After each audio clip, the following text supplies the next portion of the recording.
I got to brush up on my English accent for this podcast. I got to get myself in the right headspace. I got to feel more depressed and alienated. Would you say you have to get yourself in the right Radiohead space or just the right No. space? Oh. Let's not get carried away. What's up, everybody? Welcome back to Music Maniacs with Side After Dark. We're Side After Dark, and we are Music Maniacs. Today, this podcast is about a band. A band. That continues to break boundaries, not only in music itself, in the music they create, but also in the music industry and the way that music is distributed and released. Absolutely. And I'm really excited to talk about them because they are one of the greatest bands, at least since the 70s. You know what I mean? Like, I feel like there haven't been a lot of bands better than this since, like, the peak of rock music. You know what I mean? I thought you were trying to say they're the best band since the 70s, and I was just like, who are you talking about today? You know what I'm saying? Like, like since, like, peak, like, if 70s are, like, peak rock and roll era, this is definitely one of the best bands to come out since then. Oh, yeah.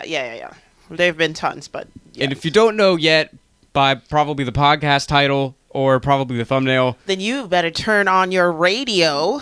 and get your head on straight, because we are talking about the legendary Radiohead. Woohoo! We're going to be talking all about their history, all about all the things that make them great. Yeah. And if you're wondering why you should listen to us talk about music... Why? We are a band. We are. Out of Brooklyn, New York. We play shows all over New York City. We just finished our second off-Broadway show. Yes. We like to think we know a little bit about music. We've been playing it and studying it for a while. Just a wee bit. So we are going to talk about Radiohead, and we're really excited to do it. Let's do it. I said let's do it too many times, but yeah. Let's go. You should say do it let's, and then it'll be Do different. it let's!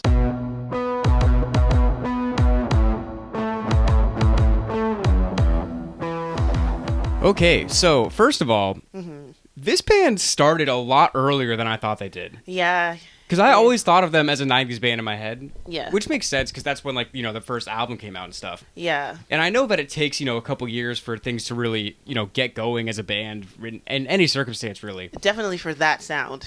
Definitely for that sound, but just in general, like, I just didn't realize how long they were together before they actually started getting a little success. Yeah. You know, so I always thought of them as a 90s band, but they actually formed in 1985.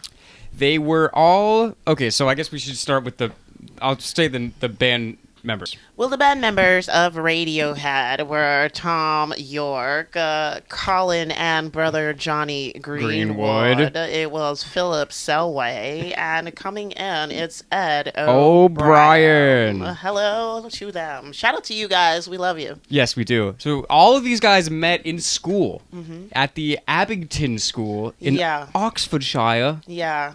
I think Colin and Tom were at the same level, and then they had... Yes. Ed and Phil were a year older. Right. And then Johnny was 2 years younger. A tiny little baby named Johnny was coming in. Little Johnny Greenwood. Oh, little Johnny Greenwood sounds awesome. Little Johnny Greenwood coming in. Holy shit, does he play a guitar? Maybe. Ooh, Johnny Maybe B. he good. plays some other things, too. Johnny B. Green. Johnny B. Green.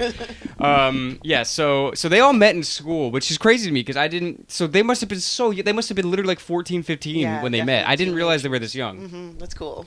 But this is another reason it makes sense why they started so much longer before they started to get big, because they were so young. They were kids. And at the end of this podcast, this is going to make sense when we start talking about their longevity and why they're still in the business, because there are some decisions that they made based off of them just all coming together at this point, right? They didn't put out ads or something like that. It wasn't two that started, you know. Yeah, they were just friends. They were all hanging out. They used to practice in the music rehearsal room on Fridays at their school. So when they came up with the name for the band, the original name, of course it's going to be On a Friday. Music room. Oh. Right. Sorry. Oh, I meant to say On a Friday. It's going to be On a Friday was what they originally were going up by. Yeah, that was the band's name. From what I heard, they kind of just picked their instruments so they can all be together.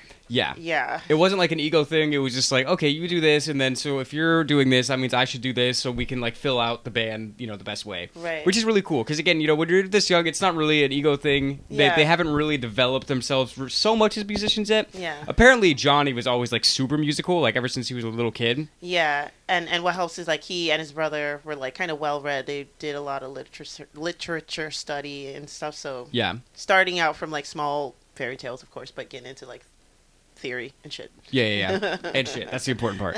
And I actually heard a quote from like one of their music teachers. He was talking about Tom, and he said Tom wasn't a great musician like Johnny, right? But he was always very experimental and like inquisitive. Yeah. And then Tom kind of emerged as the songwriter. They were all starting out writing the songs. Yes. And then it just somehow got to Tom being the guy. Well, apparently, this was something I just read literally today getting ready for this. Apparently, Tom knew from the age of like 8 that he wanted to be a rock star after he saw Brian May from Queen. Yeah. And he originally wanted to be a guitar player. And he started writing songs, but I guess eventually, I don't really even know how he started falling into vocals, actually.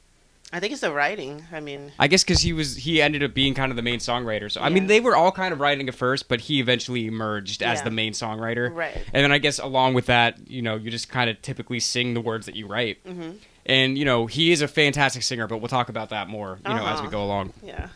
So they all met. They were originally called On a Friday.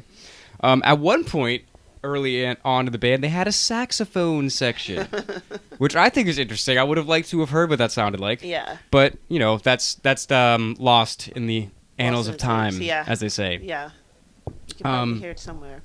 Probably. I don't know. I wonder if Abington School, I wonder if that's like a rich, like, fancy school with, like, you know, recording equipment. You know what I mean? I don't know anything about Oxfordshire or Abington. Yeah, from what I know, it's pretty middle class. I don't know. I don't think it's like, you know, super rich. Yeah. You know, but you may have like a diplomat's kid in there or something like that. But yeah, because middle class is so big. You know what I mean. But it's getting smaller every day. Anyway, okay. So they started the band in '85. Yeah. By '87, everybody but Johnny had left for university. Again, because Johnny's the younger one, so, you know, this kind of makes sense. Yeah. But they still kind of hung out. They were all still friends. They still would rehearse on, like, weekends and holidays and stuff like that. Yeah. But they were out, you know, they were in college. They were doing their own things. Like, Tom was in a different band. They were all they were still, like, keeping in touch, but they weren't really going hard as On a Friday. Right. You know what I mean? They were kind of doing their own thing. Yeah. So, Tom, I wrote this down because I thought this was funny. The name of Tom's other band when he was in university at, what was it? The University of Exeter. Mm-hmm. I don't know if I'm even saying that right. But he was playing songs that would become Radiohead songs with his band Headless Chickens. Gotta love it. Uh-huh. Gotta love it. So a few years later, in '91, they kind of all got back together. I guess after, I don't think they all graduated, but they all went to school for a little while. Right. But they kind of all got back together about in '91, and they actually got a house together. Yeah. In Oxford. Shire. Mm-hmm. Is it the Shire? Or? I think it's related to the Shire. Mm-hmm. I think Frodo was his neighbor. We're just being silly guys, but you guys have so much green over there. It's just like mesmerizing sometimes. I'm like the hills and stuff, the houses. Anything ending in Shire just sounds nice. Mm-hmm. Mm-hmm. You know? So shout out to Oxfordshire. Maybe we'll go there one day. Mm-hmm. Guys, if you live in Oxfordshire, comment if you want Sight After Dark to play a show in Oxfordshire. We'll change our name to Sight After Darkshire. Sight After Shire. Sight After Shire. You heard it here first, guys. And then if that doesn't work, we're going to be On a Friday because nobody's ever taken that. And the title track from the album will be Darkshire. Wow. Wow, deep. I always laugh at these kind of stories. So they're coming together and then they start making more music and they changed their name, right? They try to get into... Well, so, I mean, they were playing around for a while. Yeah. Like, and they were kind of building up a buzz. Yeah. And kind of, you know, getting to know more around Oxfordshire. Uh-huh. And they actually did get some attention from labels. So I took notes, guys, because we take notes on this podcast now. We didn't used to do that, but it's actually way more informative this way. It's fun. Yeah. Colin happened to meet somebody from some record, from EMI. So first, there was a guy, his name was Chris Hufford, who was the co-owner of Courtyard Studios. He saw them perform at a place called the Jericho Tavern. Yes, that was a big spot for a lot of indie musicians there. Yes. Yeah. So that was where they first got noticed, I guess. Yeah. And Chris and his partner, listen to this guy's name, Bryce Edge, which sounds like it should be a stage name. That's like the coolest name I've ever heard. This guy's actual name is Bryce Edge. That's sick. Anyway, Bryce and Chris were partners at this studio. Right. And they kind of, because they had the studio, they produced the demo for Radiohead now On a Friday. Uh-huh. But actually, these guys still are their managers. Yeah. To this day, which I think is great. They're gonna come into the longevity part, like towards the end, yeah, right? there's definitely more to say about, you know, the longevity, about this, like all these people that we're saying. Yeah, these are the unsung heroes of Radiohead. They're pretty sung. They're pretty well off right now, but you know, maybe we can make them. They're doing well. Yeah, we'll get you guys to pay attention and buy some more stuff from them so they can do even better. Pay what you want. It takes a village. Yeah, but I think it's really cool. You know, honestly, like of all the podcasts we've done, of all the different bands we've done, this might be the only band that's had the same lineup the entire time. Yeah. And this is going back to, like I said, they were in school. They were like 14, 15 years old. So, like, they're really, like, Radiohead to me, it really seems like a family from the outside. Yeah, and also, like, no deaths, you know, fingers crossed. But, like, you know what I'm saying? That's the because some bands will keep the lineup. Like, you know, Zeppelin still has the lineup, but That's a good point. That's a good point. So, I mean, it's a combination of good fortune and good luck. Yeah. You know? Yeah. Is it the same thing? Good fortune and good luck? Good vibes and good luck. Yeah, good vibes and good luck. So, okay, so then now this is what you were saying about EMI. Yeah. So Colin just happened to meet an EMI rep, Keith Wozencraft. I got a lot of notes, guys. The name. I got a lot of notes. I like this name. Keith? Yeah, because it's going to hook into what I have to say next. Okay. So Colin just happened to meet him. He was working at a record store, and he just happened to meet this guy. And just by meeting him, I guess he really liked them because they signed them to a 6-album deal right then. Yeah. Yeah. So Mr. Wozencraft signs him to a 6-album deal. But I want to say about Radio's music leading up to here and why Mr. Wozencraft probably liked them is because they had like a mathematical approach to their music. So they purposely picked certain sounds and tones that would affect you in a certain way. They put their music together. It wasn't just strumming and jamming. Like they actually intellectualized about their music while they were there at that school. I would say the school environment probably, you know, honed in on that. It would definitely make you a little more, you know, I guess inquisitive. Yeah, and also structured, you know, because you're in you just came out of class, you know what I'm saying? So you're still in the vibe. You know, it's like when you get out the doors, that's when you kind of break free, but you're like still inside. So it's like it probably had something to do with it. Yeah. Yeah, I didn't really think about that. True. So this is when they changed their name. So they were on a Friday, but after they got signed, EMI said, "Hey, you should change your name," and they went with Radiohead. Yes. After a song by another band called Talking Heads.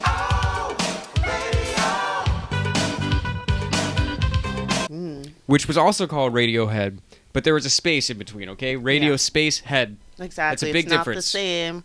That song goes Radiohead. And this is Radiohead. Yeah, okay, so no copyright infringement. All right, so that's very important. So good for them. So they got away with that. So the first EP they put out was called Drill. Yeah. And did not do very well. Didn't drill through. It did not drill through to the charts. That's okay. But, you know, it's their first release. They're still going. And they signed a 6-album deal, so they have plenty of time to chop, boys. Let's go. We got to and they're young, so it's like, what else do they have to do? Let's make this music. Like, yeah, I mean, well, that's the thing that's so crazy is, you know, they started, again, they're probably 14, 15 when they all met. So now they're signed. They're probably still in their early 20s. You know, they're still very young when this is all happening. But they listed, oh, God, I'm going to say this wrong, Paul Kolderick and Sean Slade to record their first album, who they had worked with some legendary American indie bands, the Pixies and Dinosaur Jr. Right. So that's a good start for like an indie album. Absolutely. Yeah. Like, you know, what else do you have to lose? What else do they have to do but this, right? So. Yeah, for sure. So they record a certain little song by the name of Creep. I'm a creep. And this is the thing that's really interesting to me because I was born after this song came out. So to me, this was always just a big song. Yeah. I didn't realize that when they first put this song out, it went absolutely nowhere. Yeah, it mostly went absolutely nowhere globally, but I feel like Americans really liked it right away. Well, I mean, according to my research, there was a few more steps. Yeah. So, okay, so I wrote, did not do well in caps. Creep, this fun fact, was actually... At first, when they first put it out, it was blacklisted by BBC Radio 1 for being, quote, too depressing. Yes. Which is really funny, but also I kind of get it. But it made me laugh. So the first album, Pablo Honey, was released in 93. Yeah. What do you think that means? Pablo Honey? I was like, what is that? I never even had an idea what that meant. It's like They you're have a about friend to named say Pablo? something to somebody. Pablo, Pablo, honey, can you? Honey, Yeah. you're a creep. I have a quote from all of my favorite Radiohead albums. So I have a quote from like their interviews at the time when these songs are out. Okay, cool. So I got a creep quote. Ed O'Brien says that it sounds miserable, but it's actually a celebration of being a creep. Good for them. They're creeps and they're proud. All right, all the creeps make some noise right now if you're sitting at home listening to this. Yeah. So they put out the song originally in 92. So it didn't really start getting popular elsewhere until 93. Yeah, like as soon as that, like, because I was in real time with that song. So as soon as that song was on the radio, it was good here in America. Like there was it didn't have to creep up. We didn't have to hear it a million times. Did you do that on purpose? I did. And if we ever do TLC, I'll talk about creeping up somewhere too. Ah. But there were a few more steps in between. Yeah. So this is interesting. I had no idea about this at all. So apparently the first place where Creep became a hit was actually in Israel. And it was a DJ that, I wrote his name somewhere, Yoav Kutner. Uh-huh. He was a big DJ in Tel Aviv, I guess, and he played it there, and it became a national hit. And Tel Aviv is the first place where they played an international show. Listen, that's the kind of song you want to, like, where did he play that? I want to know where in the set did he play it. You can play it right in the middle, and you can play it right at the end of the set. And I feel like... Yeah, you couldn't play at the beginning. Yeah, because this is like a party. You know, I'm thinking Tel Aviv. It's like, it's just like this shit going on, right? So, you know, you just put that song right in the middle of the mix, or you put that song right at the end when everybody's about to go. And then just bring everybody down. Hell yeah. I guess. I mean, a DJ could have a lot of fun with that song. yeah. Just like drop that in somewhere just where you're not expecting it. So it became big there, and then it started catching fire a little bit. The first place apparently where it was played in like radio stations in America was San Francisco. Mm-hmm. These are the notes that I have from very reputable sources on the internet. And you know what they say, the internet is always right. So let's just act like everything I'm saying now is facts, like I know these guys personally. Mm-hmm. We got this quote from a box of rice-a-roni. But, so by the time they began their first North American tour in June of 93, so like halfway through the year, Creep was already being played on MTV, and it went up to like number 2 on the modern rock chart. Yeah. So by this time, it's big, but this is like a full year after it was released. Yeah. So I think it's really interesting. Like, and you know, I guess your perspective is makes sense because it's like you would only know it when it was getting big in America. Yeah. You wouldn't know it if they put it out in the UK and it didn't get big. You wouldn't know of it. We don't know, and at some points we don't really care. Like sometimes, like hell yeah, say that shit louder. Yeah, we're just like, oh, well, it's big here. We love it here, and it's like, you know, it's one of those things too. When you first hear the song, maybe you heard a DJ just put it on just to put it on, not because it was the pick of the week or whatever. Right. So you like that song, but then by the time you start to get sick of hearing that song, that's when it's huge. Like, you know what I mean? That's happened. Because then it's overplayed. Yeah, exactly. Yeah. And I mean, again, I wasn't around, but I feel like it probably was overplayed. I feel like it got absolutely huge, right? It came on a lot. I never get sick of it, but I never get sick of Stairway to Heaven. Like, you know what I'm saying? I never skip this song. So you're out of the equation. But basically, this song, it's really interesting how this happens, because it's really a slow burn. They put it out, and they were like, wow, this went nowhere. Their album wasn't really doing great at first either. Right. But then the song just slowly becomes bigger and bigger. Then all of a sudden, it's a worldwide hit. Yeah. And these are high school friends. Mm-hmm. And all of a sudden, they have a worldwide hit. And they're like, yo, what the fuck? What the hell is happening here? Right. They did not expect this. Yeah. I mean, now they played over 150 concerts in 93. Yeah. Because the label didn't expect them to get so big, so they didn't really have like a big tour planned. So they're just shuttling them back and forth between different continents. Like, oh, we got a show here, we got a show here. And that's a lot of stress. Mm-hmm. You know what I mean? Mm-hmm. And apparently, the band almost broke up. Yeah. This early. Mm-hmm. Because they were just so stressed about all the fame and the pressure. Yeah, they definitely did. I mean, but the album was a huge success, and they took a tiny bit of time off between the other album. But I mean, this album, the single Creep did really well, but the album itself was not like huge. Yeah. So. Well, it's interesting because so by the time they finished the tour, it had been over 2 years of them playing the songs from that album. Yeah. And I guess we should talk about the album a little bit. Yeah. I mean, it is It is really cool. It is very guitar driven. It is Yeah. very much a rock album. Yeah. Which I think is really interesting, not really necessarily by itself, but in comparison to their later work. Like this is 100% a rock album. Yeah. You cannot call it really anything else. Right. Yeah. You know what I mean? Yeah, I'm a fan of this album, but with like some songs on the album, you know, the general consensus for them to like carry on to the next album, like what are they gonna do next, was like, okay, well, why should we keep listening to you guys? Because you know, okay, we know everything about you now. You're like middle class kids that went to private school. You know, you didn't like really suffer that much, you know, externally. So the consensus was like, why should we listen to you, Yeah. Tom York? What's so great and, about you? Quote unquote, whine and cry about you know all these things, you know, kind of like not really important things that plague you. So Yeah. that's when they went back to the drawing board. Like Tom really took that personally. There was a specific critic that was actually kind of saying that too about him and his songwriting. We won't mention the critic, Tom, just for you, okay? Because we love you. Because we love you. But yeah, so that's when he went back to the drawing board, and that's when we got the Bends. Yes. So the Bends was their second album. I love this album. This is a great album. I love the album cover too. Yeah, it is pretty sick. But yeah, so there was a lot of tension because they felt like they had to follow up the success of Creep, which is not necessarily a great formula for, you know, creativity and free-flowing ideas. Correct. When you're thinking, oh, like, everyone has this expectation of us, we need to do this. So it is interesting to see kind of how they went from there. Yeah. Because the Bends is definitely... It's still a guitar-oriented rock album, but there's definitely a lot more depth to it. Yeah. And you can tell that they're starting to expand what it is that they do. Yeah. You know? Well, I would say with the depth of it, I would say Philip's drumming is pretty interesting because Philip's drumming is kind of like soft, but he also plays off rhythms sometimes. And I would say that they were coming together as like a unit because now they have like artwork, you know, coming into it. And it's a very striking cover, the Bends, you know, it's like somebody going for his breath. But they bring in an artist who becomes part of the Radiohead family, who becomes like an unsung hero. So I want to shout out Stanley Donwood, who is the, resident artist for Radiohead. Basically. From then till now. Till now. So...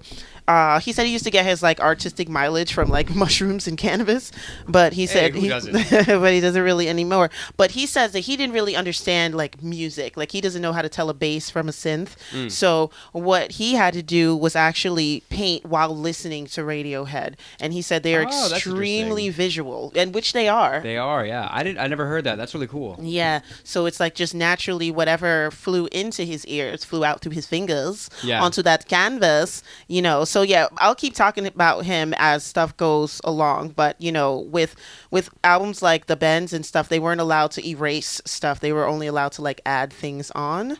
So, you know, Stanley was painting while Radiohead was recording, like downstairs. Like really? Yeah, that's sick. Yeah, it's like a whole thing. It's like really crazy. I'm gonna shout out the producer after, but the producer doesn't really come in. The main producer doesn't come into like OKPC, as somebody had called it. We died with laughter.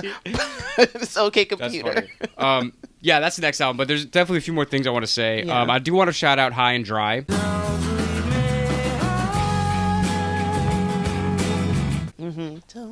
On this album. I won't sing it. You'll bring the in. I don't need to sing these, guys. Dan will just cut in the audios, okay? There may be little clips of all these songs whenever we mention a song.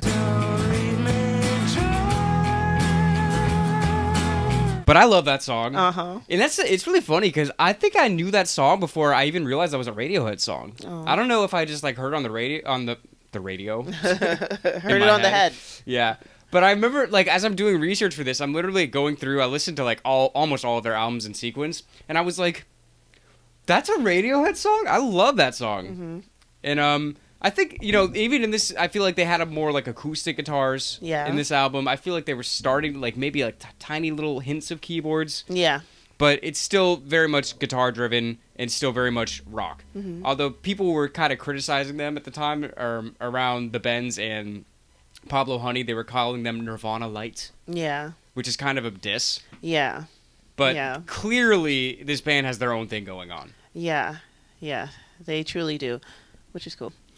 So after they put out this album, they toured as the openers for REM, which were big influences on them. That's me in the corner. That's me in the spot. I'm going to get copyrighted. No. We got to stop or we'll get I'm copyrighted, literally guys. in the corner. What do you want from me? What's the problem? Mine goes, that's me in the corner. So I think I have a quote from Johnny Greenwood about this album, which I think is a really interesting, like, kind of window into their mindset at the time. Yes. They said, this is what Johnny said, I think the turning point came for us about 9 or 12 months after The Bends was released, and it started making it into people's, like, list of polls for, you know, best albums of the year and stuff. And this part is what I thought was really mind-blowing. He said, that's when it started to feel like we made the right choice about being a band. Until that, they weren't even sure if they were doing the right. They weren't even sure if they should have kept being a band. Because you remember, like we said, like after Creep, they were like, oh, like they almost broke up. Right.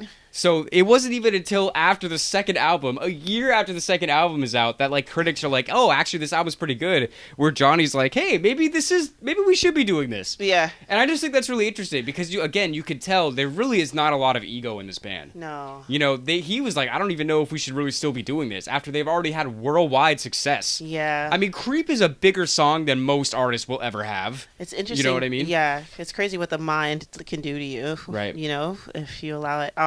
One of my favorite songs, if not my favorite song on this album, is Bulletproof. Ed said that this is the only song he's ever played on where he was not allowed to hear the backing track. They were like, just make whooping noises for like 3 minutes. That's fun. Right? Who doesn't love that? I have another note. So in '96, they also opened for Alanis Morissette. Uh-huh. And who was this? Was this Tom that said this? I think it was Tom. Yeah, he said, he had a quote, they were talking about it. He said, it was silly money and gave us the chance to work out everything live. Also. What's silly money? I want some. Is it like silly putty? So much money, it's just silly. Okay. It's just ridiculous. Does it laugh at you or do you laugh at it? Both. Okay. Well, you laugh at first, and then when you spend all the silly money, it's laughing at you. But he said, so there was a strangely perverse kick of being these 5 guys in black scaring prepubescent American girls with our brand of dark music because they're opening for Alanis Morissette. Could you imagine you're like a teenager, you're going to see Alanis Morissette, and then Radiohead comes out, you're just like, what is going on?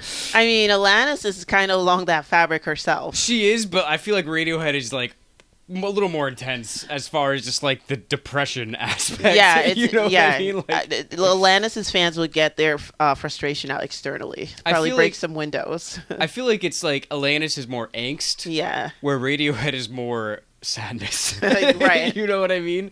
But so I don't know. That's a funny picture in my head, you know, hearing them say that.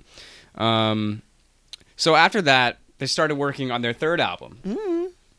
Okay. Which was called, sorry, what was it called again? Okay PC. Okay Computer. Yes, it was called Okay Computer, and they actually recorded it in a 15th century mansion. Mm-hmm. St. Catherine's Court. Yes. Whatever the hell that is in England somewhere. I don't know. Yeah. This had a lot to do with Nigel Godrich. Yes. Shout out to Nigel, the producer. The producer. We're going to call him the producer. The producer extraordinaire. All right. Nigel, the producer Godrich. Yes. You know, he felt like he didn't want to work. He thought that traditional studios were dumb and boring and stupid and ugly. No one needs. Who needs it? So he wanted to get them out into a different space. And yes, thus they rented the mansion. We love this guy, Nigel Godrich, because he was very much influenced by Frank, the one and only Zappa, and Jimi Hendrix. Who can't love it? We're cousins. Who's not going to love it? I think it's really interesting. So during this time, they said they were listening to a lot of Ennio Morricone, who is most famous for like doing the scores for like spaghetti western films. Yes. Like those old Clint Eastwood. Yeah. And like Miles Davis. Ooh. Like that's what they were listening to at the time. What a nice blend. I know, right? My brainwaves have gone on fire just from hearing those words together. That's what I'm saying. I was reading that. I'm like, this is a good way to listen to some albums. Oh, and of course the Beatles. Mm-hmm. Of course. Who? Never heard of them. Just the kidding. Beatles, I think, is actually how it's pronounced. My bad. Mm-hmm. I think I said it wrong. But yeah, so, and it's really cool because this is when you can really tell, you know, when OK Computer's released in June 1997, and you listen to this album, and now you can really tell that they're expanding and they're really making artistic statements in their music now. Yeah. Like, I'm not saying that the other albums weren't artistic statements, but, you know, it was clearly rock music and their spin on rock music. Yeah. With OK Computer, they're really starting to push the boundaries. Yeah, I mean, and in a way, I'm just like, well, what else are they going to do? You know what I mean? It's like this is the music kind of pulling you into the pocket. Like, you have to progress. Yes, they had to progress. I mean, now the songs are getting longer. They're dealing with different instruments. They're dealing with different, you know, song structures. Yeah. All this kind of stuff. Just super intense creativity. And I think, I don't want to say this is for sure my favorite Radiohead song, but I want to shout out Karma Police. Because I didn't think it was my favorite Radiohead song, but like I said, I listened to almost every Radiohead album leading up to this, and at the end of it, that was the song that was stuck in my head. Yeah. You know what I mean? So I just want to shout out that. Yeah. There's a couple of faves from this album, and they got so many on this album. Like, I know, I mean, which one can you ignore? Like, you know, I got a quote from albums. But, I mean, yeah, I'm going to just keep on piggybacking and kind of adding to what you're saying about, like, them just getting better. Like, not only progressing, but growing. Yes. And I also want to say this now just so I can put a clip of the song in it. Paranoid Android. Uh-huh. I mean, there's so many on this album. Yeah, I just wanted to say that just because I knew it would be fun to edit it in later. Okay.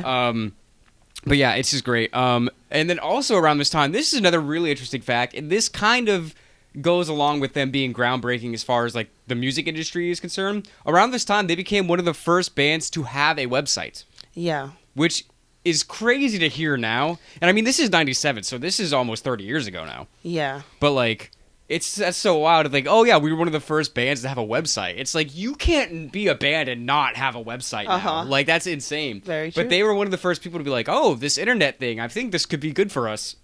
And they were right. You know what I mean? Yeah, but the sound is getting so much more mature. So you have like a collective gathering of not only the producer, but like their drummer, Phil, is starting to play like 5/4, 6/8, and he's playing acoustic drums with drum pads at the same time. But at the same time, Nigel is telling him to slow down, not to play as fast as he's used to playing. You know, so this is all everybody contributing to the sound. And at this point with OK Computer, the critics were saying that Radiohead has kind of transformed alternative music, has brought in so many other different levels to it. Absolutely. And I mean, we gotta shout Johnny out because, you know, he started bringing in so many effects and so many layers to the music as well. Johnny Greenwood is definitely one of the most influential guitarists of the past couple decades because I mean, he's able to get sounds out of his guitar that are just insane. Yeah. And just really create, I love this word, soundscapes. Yes. He really is able to make the guitar just kind of bend it to his will and just combine effects in a way that I feel like him and Tom Morello are probably the most innovative guitarists of the 90s. Very, very innovative. And yeah, definitely soundscapes. It's just, I mean, I used to call him the effects master. Like, that's just what it was. It's just like, he had a way of intellectualizing his playing, but also making his playing be something that you can feel.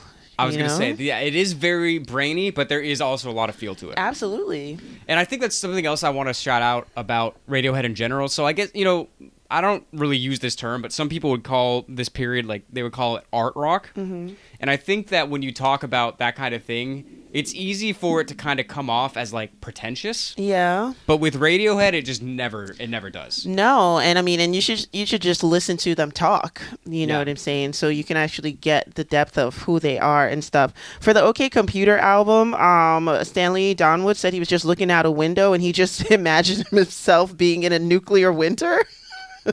I mean, who doesn't? Who doesn't? But there was so much going on in the news, I think, with what was formerly known as like Yugoslavia. Right. So, there was a lot going on, and they're obviously very close to that country geographically. So, he just imagined himself. So you can see, the paintings. It's kind of very pointy and kind of mountainous, icy kind of feeling. So it does give you a digital feel, and kind of like a nuclear. Yes. So they go on a world tour. After the world tour, Tom was very depressed, and the band almost broke up. Surprise. But it was for different reasons. Basically, at this point, because they had expanded so much, they kind of all had different ideas of where they wanted the band to go. Right. And this is 5 different. One of the most important things about being in a band is being able to be on the same page, because you're all different individual people, but you're all working together to make one cohesive thing. Yeah. So when you have 5 different people with 5 different personalities, 5 different motivations, 5 different thought patterns, sometimes it's really hard to keep everybody on track and all wanting to work together. It's a lot of people. That's why you got to rule them with an iron fist if it's more than 2. Yeah. 2 is fine. Even with 2, though, like in many aspects, just like how we work, it's just like there's got to be someone that's just like, okay, well, this one's just like a little bit here in this case, and then this one, you know what I'm saying? Yeah, there's always a give and a take. Yeah, that's just how it's gonna be. Unless you're literally a solo artist, then no one, you don't have to listen to anyone tell you anything. I'm gonna take your shit. But if you're in a band, it's a collaborative process. There's got to be compromises. There's got to be a collective vision. Yeah. You know what I mean? Yeah. So I guess at this point, they kind of didn't know what the vision was going to be next. Yes. But I think it worked out okay. because so they recorded for the next 18 months, which is a long time to be recording. Yeah. And worth it. Definitely worth it. And the album, well, those sessions actually really became 2 albums. But the first album to come out was Kid A, released in October 2000. Yep. And this album debuted at number 1 in America, which is the only place that counts. Just kidding, guys. And this is just a hilarious sentence to me. I read this and I couldn't stop laughing. I never thought that I would hear this sentence. They were the first time by a UK band or act to go number 1 since the Spice Girls in 1996. Never in my life did I think I would hear Radiohead and Spice Girls in the same sentence. Yeah. But there you go. Yeah. It's pretty crazy. But I don't know. I found Kid A to be a very cool album. I always think about the artwork, which was another one where it was kind of like a nuclear vision kind of artwork feel for Mr. Donwood. But whenever I think about the albums, I think about the artwork, and then I'm just like, oh, I love that album. Yeah. I mean, it just comes with it, the artwork, I feel. Gotta get a shout out. Well, this to me, I feel like, I'm not saying this is like their artistic peak, because they still make great, all of their albums are great, but listening to this album, it's just, this is art. I mean, this is like, I'm trying to just not sound like dumb, but like this is like, there's songs on this album you couldn't even call it rock music, really. I mean, they're combining everything. I mean, even from the very first song, Everything in Its Right Place, it starts off just like super mellow, like super different. Like the drums are drum pads. It's not acoustic drums. Like it just feels completely different from like everything that they've done before. And I feel like if you were around and you heard that album from the very beginning, you're like, wow, they're doing something different here. Oh hell yeah. Yeah. For this one, my favorite song on this album is Idioteque. So I really like this one. So I had to find a quote, I just found some information that it contains a sample from Paul Lansky's Mild and Lease,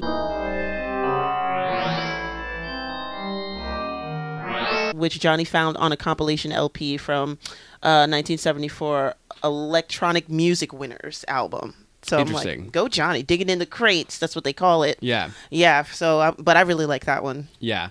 I mean, again, this is... I really love this album. It's hard for me to pick one, but I'm like, guys, if you have to pick one Radiohead album, this might be the one for me. I really love this album. But it's really interesting to me because it is so different than the other ones. Because even with OK Computer, they are expanding, they are adding new elements, but for the most part, it's still really guitar, drums, bass. Yeah. this is all kinds of instruments all over the place. They're clearly doing way different stuff here. Yeah, okay. And the reaction was kind of split because of that. Because a lot of people were like, oh, well, this isn't the Radiohead that we know and love. It's not your mama's Radiohead. It's right? not your dad's Radiohead. But then other people were like, this is amazing. This is art. Like, it was not, universally acclaimed. As much as, like, I guess OK Computer was, really. Yeah, from what I hear about the production for this album and going forward, that Nigel used, like, a natural, dry, and over the top of a really compressed sound. And he also used something called LCR panning, which is, like, you either pan really hard to the left, how some songs begin and you kind of... all the instruments haven't come in yet. Yeah. But it's like almost like, Tom's almost done with his verse. You know what I mean? Oh, so when's it going to come in? And then you pan hard either center or you pan hard to the right. So it treats each pan like a mono feed. Like the whole track. Yeah. Oh, and for you guys that don't know, panning is like putting something in the left ear or the right ear or the center. Yeah. Right. And like it said that it's not really easy because it forces you to have to be really quick as a producer. Right. So they say that like they would never get albums done if it weren't for Nigel because he's Shout so out. fast. You mean the producer? Nigel, the producer. He's so fast at it. So that, I mean, because, listening to Radiohead and people like Bjork, she was like in their era. Right. Like, you're just like, what are these sounds? Like, they're affecting you in so many different ways, like sometimes physically, like, you know what I mean? So, it's good to like kind of read and see like, well, what did they do?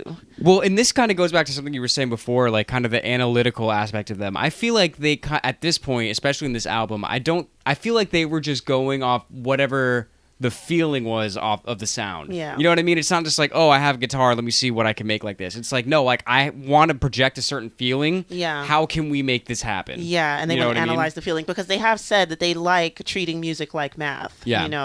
So which is a good thing. I will call them sorcerers, all right? Call them sorcerers if you will. Of music. There you go, Radiohead. So I have a quote as well. So this is Tom talking about how the critical reception was kind of mixed.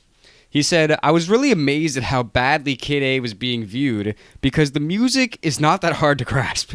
We're not trying to be difficult. We're actually trying to communicate, but somewhere along the line, we just seem to piss off a lot of people. Yeah, because Tom sings so... in a way that makes you feel like he's depressed, but he's also has said that a lot of their songs are funny and they can't believe people would even take some of their songs seriously. But it's the manner in which they sing them and the music that accompanies them that will make you feel like, okay, well, it's time to be sad. And then you're just not even listening to the words. Like, I do want to take this time to talk about Tom's voice because we haven't really done that before. What a unique voice. Nobody sounds like him. No. Like it does sound, pretty sad. But he also has like this kind of soaring quality to it. Like sometimes his voice almost sounds like a synth in itself. Yeah, that's true. You know what I mean? And it's. I mean, I guess there's obviously been examples cut throughout the podcast, and I'll put some more. But I don't know. Just like his voice is just absolutely unmistakable. You know him from the first note. Yeah, I mean, and especially if the sound is going to come with him, like it's just like it's just like no question. Absolutely. Yeah. So the next album they put out, Amnesiac, was released in 2001, and it was actually recorded in the same sessions as Kid A, because again, they recorded for 18 months straight, so they had more than one album's worth. And they said that the reason they didn't want to do a double album is because they thought it would just be too much. And honestly, I agree. It. Yeah, I get it. Especially like listening to it now, like we can binge their albums now because here we are, in the future from when they put it out. Right. But like at the time, it's like, put that album out, let them digest this. Then hit them with some more. Don't just give them everything all at once because it would have been a little overwhelming. Yeah, and in that time period, I don't know. It was like to have more than a certain amount of songs was just like overkill. Yeah. Big song on this one was Knives Out. I liked I Might Be Wrong. I said I liked I Might Be Wrong.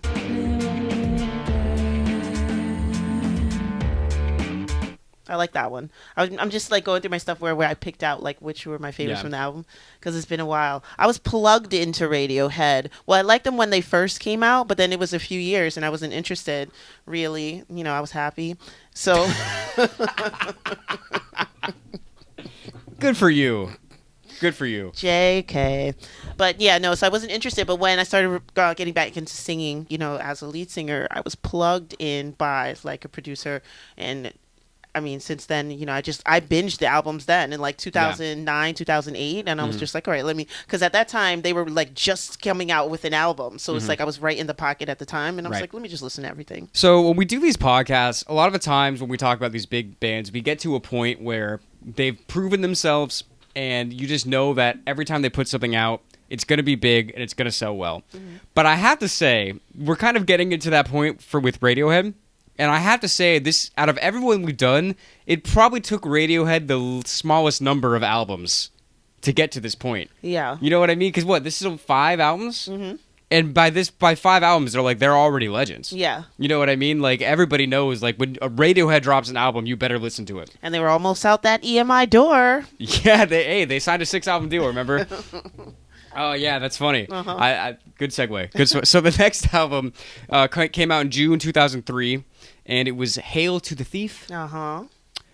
This was very much influenced by, like, the Bush administration and, like, their policies and things going on in the world. Yeah. Big song from this, 2 + 2 = 5. 2 always makes... Yeah, that was a great one. I love the artwork. Who could not love the artwork on this one?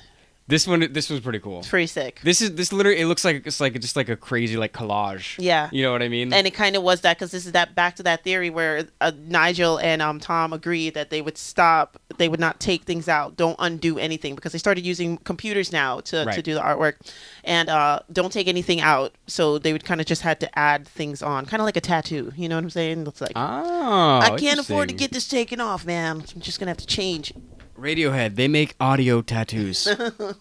But yeah, so that was the last album they put out with EMI. Yeah. And this is where we get into something really interesting, because they start doing really some very cool things as far as taking charge of their own music and like the way that they release music and the way that they promote music. Yeah. So after they finished that 6-album deal, they did not sign to another label. And I have another quote. I believe this was from Tom. I didn't say who. Damn! I should have wrote down who this was, but I just have the quote. Okay. So it was one member of Radiohead said this, whoever it may have been. They said, "I like the people at our record company, but the time is at hand when you have to ask why anyone needs one." And I love it, and I'm here for it. Yeah. So they went on a bit of a hiatus after that. Yeah. They did some different things. You know, they were spending time with their family. Projects. Johnny was composing movie soundtracks. Yes, he was. He did Body Song in 2004 and There Will Be Blood, a little movie called There Will Be Blood, if you've ever heard of it. Unknown actor. I don't know that guy. Daniel Day what? Louis? I think he's French. I think he's French as well. Shout out to Daniel Day-Lewis. He yells a lot. He must be French. Sure. You know French people yell? Yeah. That's what we've heard. French people, if you're listening to this, yell at us under your screen right now. Telling me how silly I am for saying these things about you. Tom dropped his first solo album during this time, Eraser, in 2006. Yes, he did. So again, they've established themselves. Radiohead doesn't need to do anything. No, especially in this age. I mean, we're in the 2000s now. Yeah. You know? That's what I love about this. Is what I'm saying. Like, they're already at the point they don't need to do anything, but when they want to do something, then they'll do it. We don't even need to sell albums. Come over to the house, grab an album, have a beer, and chill. That's what it was. I mean, basically. So now we're getting to the point. This is the first thing that I, as an actual person at this time, remember. Because I remember when their next album, In Rainbows, came out. Yeah. And I remember when the whole big deal about it is that they released it on their website and they said, pay what you want. Yeah. Which, again, you can only do if you've already been extremely successful. It's true. But it's also super cool that they even did that in the first place. Yeah. They're like I said, they were like, we don't even really need a record label. They're really just disrupting the industry at this point. Yeah, and the album still does really, really well. The album still does great because it's Radiohead. Yeah. And, well, that's the thing that's also funny. I remember I was in, like, 7th grade when this album came out, and talking about album covers, even though you could download it for whatever, I actually saved my allowance so I could buy the CD because I thought the album art was really cool. Yeah. Yeah. So, you know, I just wanted to shout that out. Yeah, and this is just, I mean, it's just so cool to see them continually evolve musically and then intellectually. Yeah. Because like who would think to do this? And exactly. And you know what's crazy about donation-based things? It's like you can easily make as much or more money than you would if you were to set a price, because you have so many people that'll be like, oh my gosh, you touched my life so much. That's you true. deserve more than $10.99 or whatever, you know, you know what I'm saying? I mean, yeah, it happens. Yeah. I want to shout out Body Snatchers on this album. I do not understand. I really like that. Yeah. It's one of my favorite ones. Yeah. And then I think one of the biggest songs on it was Jigsaw Falling Into Place. I don't Yeah. remember if it was a single or if it was just like a big song that people like. Just as you take my hand. Yeah, I remember. I like that one. Yeah. But it's just, I don't know, it's just so cool to me that they did that. To this day, I'm like, wow, that is just so wild. They're like, because this is, again, they're a worldwide band. So everybody knows about this. It's not like they're just so like, oh, like a, you know, they have a little bit of a following. Oh, let's try this new thing. Everybody knows when Radiohead is going to drop an album. Yep. Everybody in the entire world that listens to music saw what they were doing and was like, wow, we might be entering a new era here. It's part of their sorcery. It's part of the sorcery. It's part of the sorcery. You got to do it. You're like, let's give something out to the people Yeah. and make sure the people love us. And then we'll cut off their heads and sing music right down them. Yes. that's Right what down you the do. Radioheads. Well, I mean, like they work simultaneously. Like the artists, the producers, everybody works together like a little village. So, they believe like the music's like the art is encoded into the music.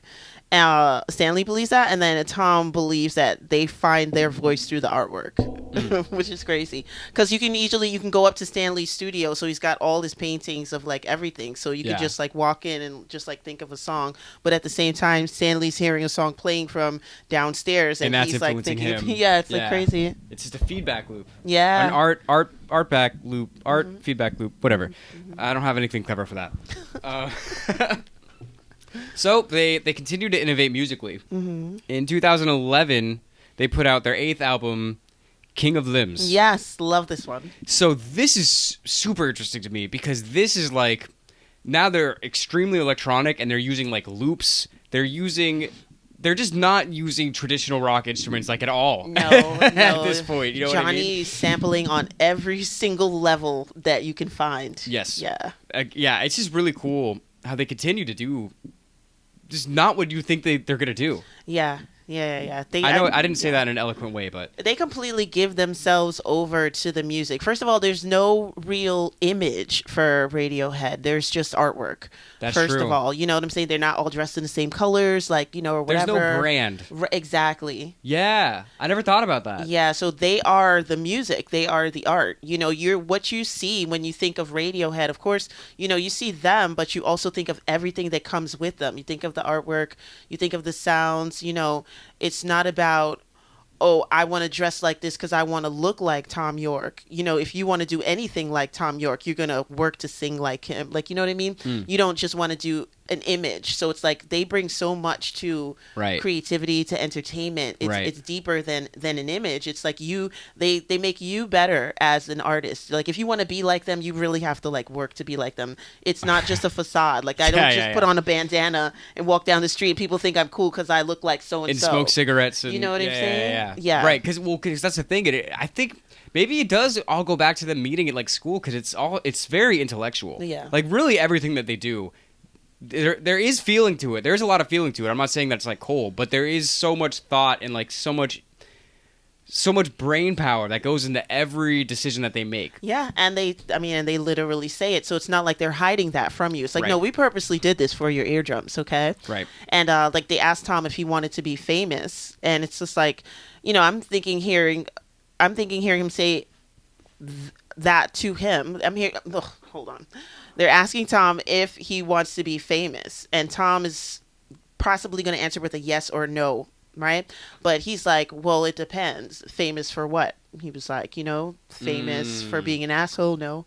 But famous for doing something smart, yes. Like, so it's like already he's There's like, layers, you know what I'm people. saying? Like, you know. There's levels to this shit. Yeah, it's just the type of thinkers that they are. Right. Yeah, and I mean, it's just, I don't know. They just continue to innovate. It's so crazy to me. So the rhythms in King of Limbs were so crazy. They actually had to add another drummer to Yes. live shows. Clive Deemer, I believe, Yeah. who used to play with Portishead. Yeah, Yeah, so like that. So that's a band. Portishead's great. Check out Portishead if you guys don't know him. But yeah, I just think it's so cool how, they're now it's 2011. They've been a band for so long now, but they continue to innovate and continue to change their sound to the point where they might even have to add new people in. But it's still the same original band members and managers and artists and the whole time. Yeah.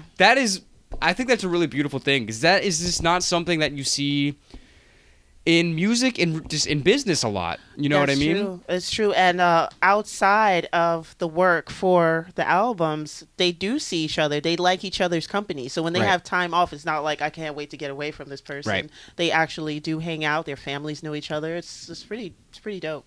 Yeah, absolutely. Any songs you want to shout out on this one specifically? On the King of Limbs, Codex is a good one on King of Limbs.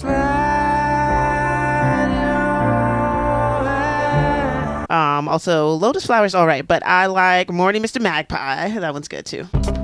You got some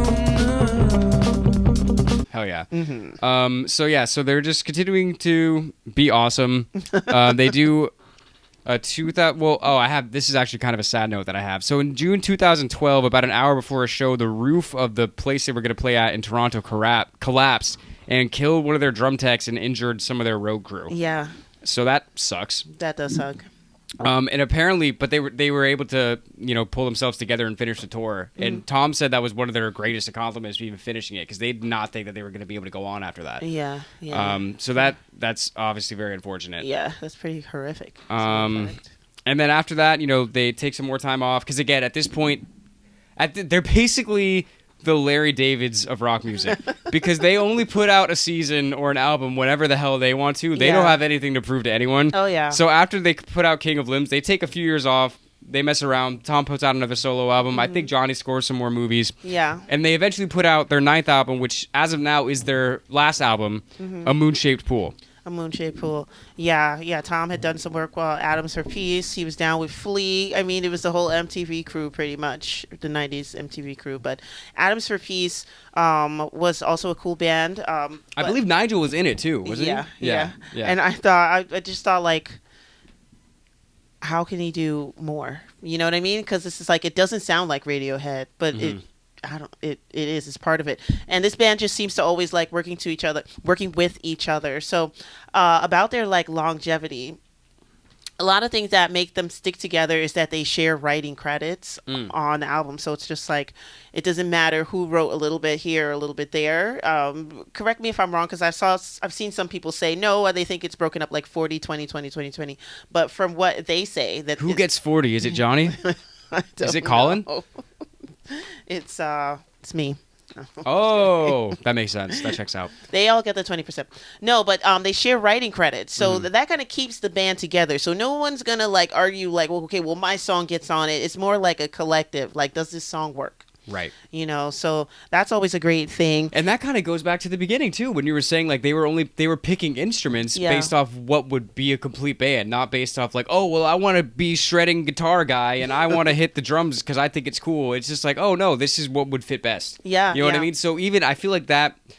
Wow, it is really interesting thinking how their beginning kind of could, and maybe this is all just in our head, just like intellectualizing it, but how maybe that really does How have a else lot do to we do. relate to Radiohead? Yes, we have to think They about said everything. not to cry about it. Okay. Okay. Write that down. But yeah, I don't know. Yeah, I mean, I have this, like, look, my notes said they all literally started together. Like, so it's like, it's special because it's like, that's a certain level of wisdom and maturity at a young age. Right. That you bring into your adulthood. Right. So they were already mentally set. And, and it's just like we say, it's rare in music, for that lineup to stay and for there not to be, an unfortunate death or something that hinders one from performing, like, to take that into your adulthood, to be mentally ready for it and to be mentally set. I mean, to be able to see the big picture is an amazing thing and is a rare thing for a child to envision. You know what I'm saying? Because they're in school, they're children, so, and to take that all the way and to not fuck it up is like one of the greatest achievements. So yeah, definitely rare. Especially after them becoming this successful and this known was never expected, or even they were never really even trying to be that. You know what I mean? All they were ever doing was just doing music they wanted to make, and then just the world responded to it, and they just continued to evolve. They continued to change, and I think their musical legacy is just as big as their legacy, like I said, in the industry. Of like they really didn't play the industry game. Like they were signed, and you have a contract, you got to fulfill it. But then literally as soon as their contract was done, we're like, what do we need a record label for? We have a website. We were one of the first bands to have a website. We know how this internet thing works. Yeah. We can do this ourselves. If you want this music, get it from us. Why do you have to go through somebody else? It's not the 60s anymore. Right. You know what I mean? Right. So I just think it's a beautiful thing how they've been able to innovate in so many different ways, and then, like I said, stay together, and that it's still the original 5 people from when they were in school. It's crazy to me. Along with the art and the production, which Yeah. is crazy. You Yeah. know what I mean? So it's like definitely like a whole village. I would love, and it's because like the producer has to grow with the band. You know what I mean? How many times have we done a podcast where we're just like, okay, well they outgrew that producer. They Yeah. felt like they could do it themselves and stuff like that. But you've got somebody that has the same vision as you, and he's just a producer. He doesn't have to be there. That producer was working with like Paul McCartney. Yeah. You know what I'm saying? Some really big And acts. at some point, I think they did try to use a different producer, and it didn't work. Yeah. I don't remember. At some point, a few albums in, after they had used Nigel a lot, they were like, Right. "Oh, we want to get some new blood in here, try something out," and Yep. it just didn't work. And they ended up going back with Nigel, and they're like, "Yo, you're a guy." Yeah. And it really does feel like a family when you talk about it. Like all the managers, the band members, the people making the art, the producers, they've all been in this together for a really long time now. So it's just a beautiful thing. Yeah. And obviously, of course, they make great music. Oh, yeah. Or we wouldn't be here talking about them. Yeah, man. I would have totally ignored them if I wasn't plugged in. I would have heard some songs here and there, but I was purposely plugged into Radiohead. And I was like, you know what? I have been missing this in my life. Yeah. Hell yeah. So shout out to all the Radiohead fans out there. Shout out to anyone that may possibly be watching or listening. We hope you enjoyed it. We are Side After Dark. We are. We are Music Maniacs. We love you, and we'll see you soon.